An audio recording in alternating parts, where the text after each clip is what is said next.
Hello, bonsoir ou bonjour, bienvenue à la maison, bienvenue chez moi. J'espère que tout le monde va bien. Donc, je clôture ce septième chakra en fait, qui est le chakra couronne. Je vais essayer de bien le prononcer. Donc, c'est le Sahasrara, donc qui est couleur violette, mais également blanche pour l'énergie astrale, qui est reliée directement avec Dieu. Donc il est situé au niveau de la voûte crânienne et le centre ultime de l'énergie vitale est subtil. Donc c'est l'aboutissement du voyage spirituel qu'on mène à la fusion avec Dieu. C'est aussi la reliance en fait entre le ciel et la terre. Donc une fois que vous libérez en fait ce chakra là, donc il est l'ouverture des 7 chakras comme je le disais, donc du coup vous avez ce serpent qui sommeille en vous, qu'on appelle la Kundalini. Donc je ferai une vidéo sur celui-ci. Donc, qui est un serpent qui peut être représenté aussi par les 33 degrés, donc qui est la colonne vertébrale. Et j'en dis pas plus, j'en parlerai. Donc c'est le yin en fait qui veut retrouver son yang pour une fusion en accord avec le divin. Donc encore une fois, ce serpent qui va aller du chakra racine au chakra couronne et qui va remonter tout au long de votre corps et avoir une énergie vitale qu'on peut appeler le prana.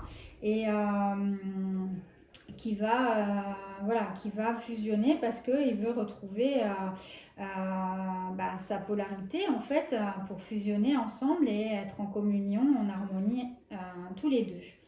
Donc les deux amants qui sont le soleil et la terre, le blanc et le noir, le corps et l'esprit, ne font plus qu'un et sont en union avec la terre et le ciel. Donc il est représenté par un lotus de 1000 pétales qui symbolise l'élévation ultime de la conscience, l'union, comme je disais, renouvelée des polarités féminines et masculines qui sont de nouveau réunies pour ne faire plus qu'un être dans l'amour inconditionnel, dans la félicité, une paix absolue qui coule en vous et qui est merveilleuse en fait. Donc je le redis, comme le troisième œil, c'est des choses qui sont pas communes. Il faut beaucoup travailler. Il faut lâcher prise sur pas mal de choses. Il faut vraiment être en communion et être en adéquation en fait avec le monde subtil. Il faut aimer se retrouver dans la nature. Il faut faire qu'un en fait avec comprendre qu'on fait partie d'un tout et qu'on a une place en fait sur cette terre et tout prend sens en fait. Et du coup, vous êtes serein en fait, vous êtes dans la sérénité, vous êtes dans la prospérité, dans l'abondance de vous, des autres. Et vous savez pourquoi vous êtes là et vous êtes surtout accompagné et vous comprenez enfin ce que c'est que la foi, la bienveillance et la communion en fait entre Gaïa et le divin et celui qui a tout créé en fait, qui est Dieu tout simplement. Donc, qu'est-ce que je pourrais vous dire au niveau caractéristique? Donc, conscience, renaissance d'une conscience supérieure, la sagesse, le côté sacré, donc spirituel, la réalisation, la libération des schémas limitants, la communion avec le monde de conscience supérieur, l'extase, le bonheur, la présence, la foi, la paix, la bienveillance et l'amour. Ce que je vous disais juste avant. Donc la porte vers le chemin de soi, en fait, votre moi cosmique est une porte vers le tout, vers l'infini, l'universel, le divin, Dieu. Le côté défaillant, quand vous avez le couronne qui ne va pas bien, donc vous êtes complètement déconnecté de votre esprit, vous êtes plutôt cynique en fait envers les autres et envers tout ce qui touche en fait au sacré, au côté au côté spirituel, foi, vous mélangez un petit peu les choses. Vous avez aucune reliance en fait avec la nature, vous sentez pas compris en fait, hein, je vous dis décalé complètement du monde. Vous vivez un peu dans votre tête, vous êtes fait votre propre monde, votre bulle en fait, hein. Donc vous avez un attachement obsessionnel en fait à vous dire que vous êtes dans le vrai et qu'il existe rien à part votre propre conception en fait des choses.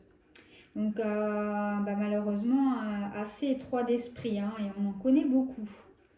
Au niveau lithothérapie, donc vous avez le quartz clair, l'opale noble noir, le diamant, la pierre de lune, la calcite blanche et la topaze impériale. La pierre de lune permet vraiment de développer aussi ses dons et d'être en connexion directe en fait avec le divin, avec la source.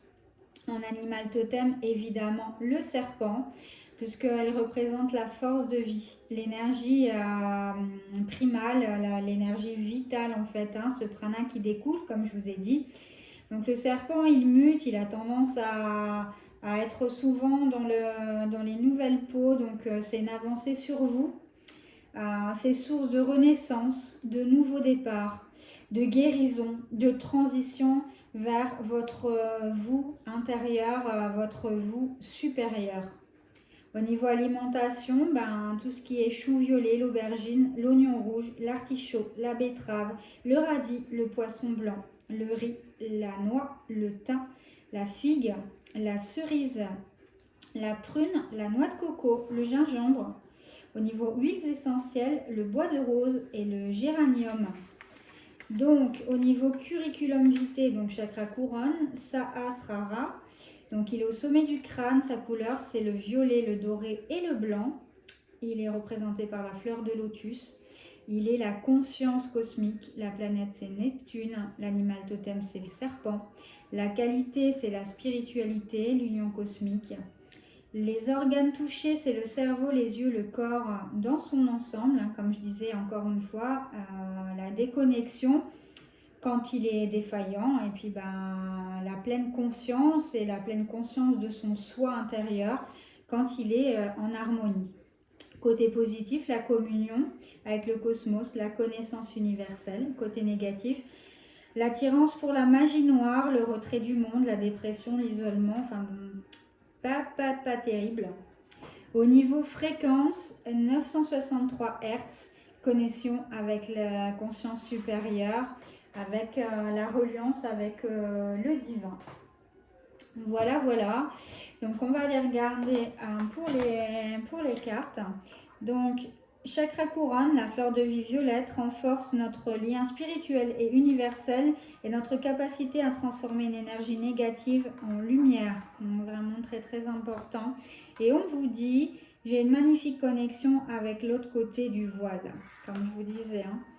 Donc voilà, là on en a terminé en fait avec les chakras. Donc comme je l'ai dit dernièrement dans les dernières vidéos, n'hésitez pas à laisser un petit commentaire, moi ça me fait du bien, ou un pouce. Je le redis, je n'ai pas de vanité ni d'ego à combler, loin de là.